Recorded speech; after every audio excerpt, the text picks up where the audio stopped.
Most dreams do not die in moments of failure or heartbreak. They don't collapse because life is unfair or because people lack talent.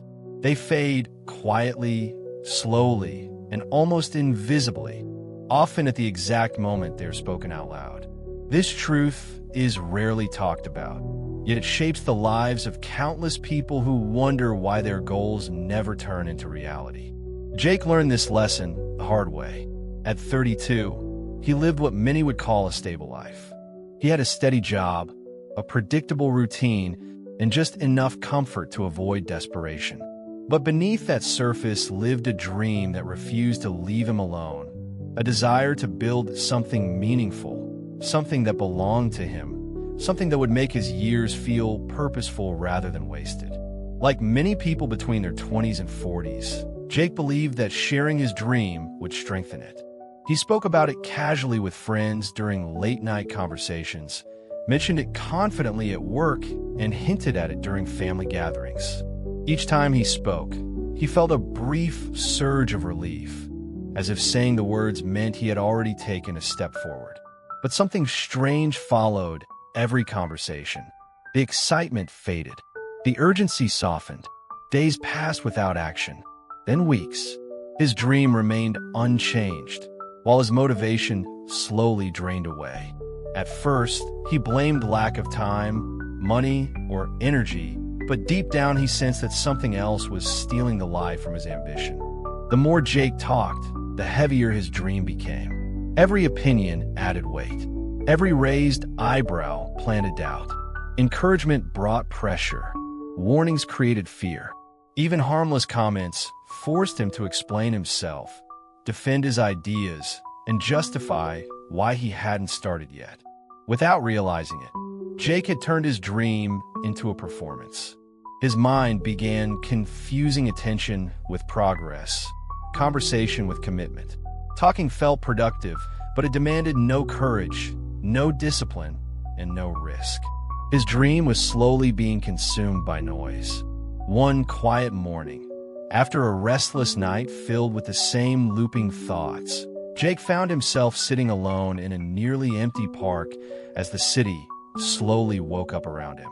The air was calm, untouched by the chaos that usually followed sunrise.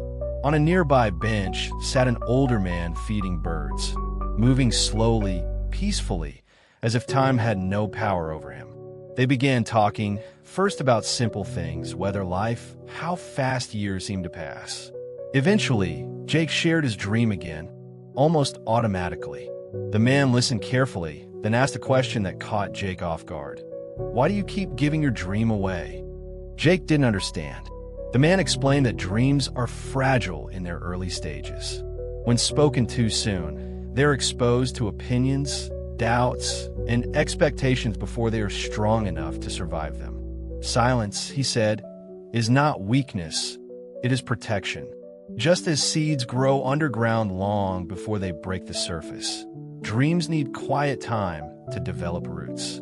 Talking gives the mind a false sense of reward, tricking it into believing progress has been made when nothing has actually changed. Action, done quietly and consistently, is the only thing that allows a dream to grow. That conversation stayed with Jake long after he left the park. For the first time, he questioned his habits honestly. He realized he had been seeking validation instead of building discipline, reassurance instead of results. So he made a decision that felt uncomfortable and unfamiliar. He stopped talking about his dream. He didn't announce his plans. He didn't seek approval. He didn't explain his silence. Instead, he worked. Early mornings, late nights, small steps taken without applause. Some days felt slow and lonely, but something important was happening beneath the surface. His focus sharpened, his confidence grew internally, and his dream began to feel alive again. Months passed. Jake changed, even if few noticed at first. He spoke less but stood firmer. He felt calmer, more grounded, less distracted by comparison and noise. When people asked what he was working on, he kept his answers simple. He no longer felt the need to prove himself with words. His actions were enough. 1 year later, Jake stood in a place he once only imagined. Not perfect, not finished, but real.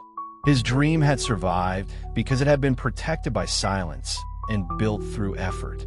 Looking back, Jake finally understood the wisdom he had been missing for years. Dreams don't die because people fail. They die because they are exposed too early to noise. Silence removes pressure, filters doubt, and forces action. If a dream truly matters, it doesn't need to be announced. It needs to be guarded. Work on it quietly. Build it patiently. Let the results speak when the time is right. Because in a world full of opinions and distractions, silence is not emptiness, it is power.